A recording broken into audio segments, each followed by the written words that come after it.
Þann 19. júní verður fyrsta örsýningin af 12 opnuð í byggðasafninu Hvoli á Dalvík en sýningarnar eru settar upp í tengslum við 100 ára kosningarafmæli íslenskra kvenna.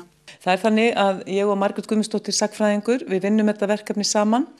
Við veljum 12 konur úr byggðarlaginu sem hafa haft einhver áhrif á þetta samfélag sem við lifum í. Ég get gefið upp hérna að elsta konan, hún er náttúrulega auðvitað látin því hún er fædd 1850, maður ekki nákvæmlega dagsetningu enn. Og þetta eru 12 konur, sumar eru dánar, sumar eru lifandi, en það er algjört hernaðarleyndarmál hverjar þær eru. En allar hafa þær haft einhvers konar áhrif á samfélagið, hvort sem það er að þau eru bændur eða hannyrðar konur eða hönnuðir. Ég vil helst ekki tala það hvernig við veljum þar, en við veljum þar úr mjög stórum hópi. Við hefðum ekki að velja alla konurnar, þetta er búið að vera dálítið erfitt hjá okkur að velja. Við erum búin að velja 10 af 12. Við erum enn að hugsa þessar 2 síðustu konur. Ný kona verður afhjúpuð þann 19. hvers mánaðar í heilt ár, en þann 19. júní 2016 opnar svo stór sýning á öllum konunum 12. Sýningaropnun á fyrstu örsýningun á föstudag verður að lokinni mikilli dagskrá í Bergi sem tileinkuð kosningarafmælinu og verður marserað á byggðasafnið að dagskrá lokinni þar sem gestum verður boðið upp á kaffi og kökur.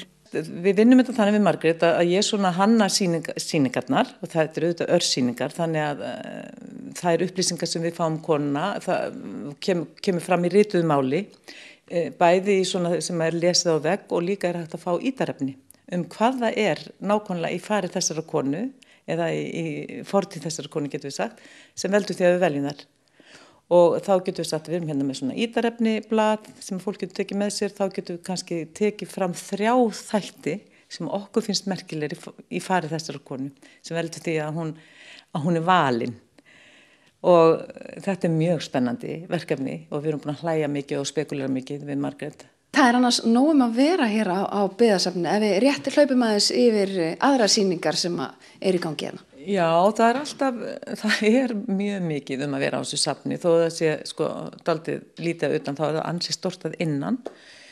Ég er komin til dæmis með mannesku aftur í skráningu í Sarp sem er gagnagrunnur safna á landinu og það er verið að skrá gripi. Við erum enn að taka á móti, við erum alltaf að taka á móti í gjöfum og tökum á móti gjöfum samkvæmt söfnaskrá safnsins. Ég er í sambandi við Þjóðminjasafn Íslands, fæ hér farandsýningar og nú er sýningin Þroski þrælkun þrá sem var gerð á Þjóðminjasafninu fyrir 2 árum. Þetta vinnu barna hér áður fyrr. Þá var algengt að stráka færu bara á sjóinn svona 9 ára eða 6 ára með föður sínum. Þetta var bara nokkuð eðlilegt.